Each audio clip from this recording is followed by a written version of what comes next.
Hello friends, જુઓ terrace ગાર્ડનમાં અત્યારે ચોમાસામાં પણ રીંગણ,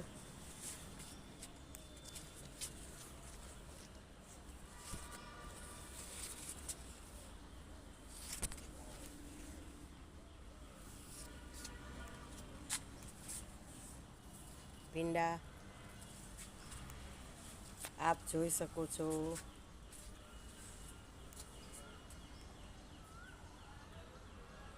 સરગવો કે જેના પાન આપણે દરરોજ ઉપયોગમાં લઈ શકીએ. મેથીના વિકલ્પમાં ચોમાસામાં મેથી ખાવી હિતાવહ નથી, કારણ કે ખૂબ જીવાત હોય છે. આમ તો ચાતુર્માસમાં લીલા શાકભાજી પ્રમાણમાં ઓછા, અને એમાં ભાજી તો ખાસ નહીં.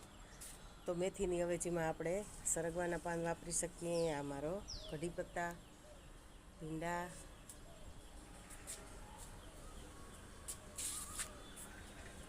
અહીંયા પણ રીંગણીનો એક છોડ છે.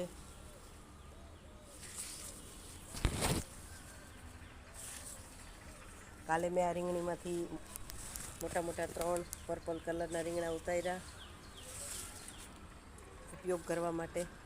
આ રીતે આખો અત્યારે મારો ટેરેસ ગાર્ડન ખૂબ ખીલેલો અને ખૂબ સરસ મજાનો, જોઈને પણ આપણને આનંદ થાય. તો ચાલો ને સૌ સાથે મળીને આ પ્રકૃતિમાં પરમેશ્વર રહેલા છે એનું પૂજન કરીએ. કુદરતને સંભાળવાનું, સાચવવાનું, આપણાથી જેટલું થાય એટલું કામ કરીએ. પર્યાવરણને નુકસાન કરતા ચીજવસ્તુઓ છે એનો બને એટલો ઓછો ઉપયોગ કરીએ.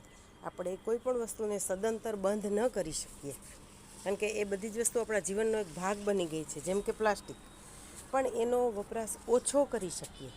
જ્યાં જ્યાં એની અવેજીની અંદર આપણે કાપડનો વપરાશ કરી શકતા હોય ત્યાં કાપડનો પણ આપણે વપરાશ કરીએ, અને શક્ય એટલી પ્રકૃતિ પર્યાવરણની સુરક્ષા કરીએ.